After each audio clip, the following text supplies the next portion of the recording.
বিছানায় মাথা রেখে একবার ভেবে দেখুন, আপনি যদি ৭৫ বছর হায়াত পান তাহলে সাকুল্যে আপনি বেঁচে থাকবেন ৩,৬৬০ সপ্তাহ। এখন ভাবুন তো, আপনার প্রতিটি সপ্তাহ কত অবহেলায় আর অযত্নে কেটে যায়। একটা সপ্তাহ পার হয়ে যাওয়া মানে ৩,৬৬০ সপ্তাহ থেকে একটি সপ্তাহ বিয়োগ হয়ে যাওয়া। আপনার বয়স যদি এখন ৩০ বছর হয় আর যদি ধরে নেই আপনি ৭৫ বছর হায়াত পাবেন, তাহলে দুনিয়ায় আপনি বেঁচে থাকবেন কেবল ২,১৬০টি সপ্তাহ। গত জুম্মা পড়েছে মনে হয় ২ দিনও পার হয়নি, অথচ আরেকটি জুম্মা দরজায় এসে উপস্থিত। কত দ্রুত ফুরাচ্ছে হায়াতের দিন। এটাও কিয়ামতের আলামত যে শেষ সময়ে সময়গুলো দ্রুত ফুরাবে চোখের পলকে।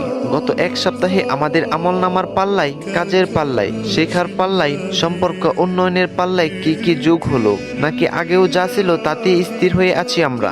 চলুন ভাবতে বসি।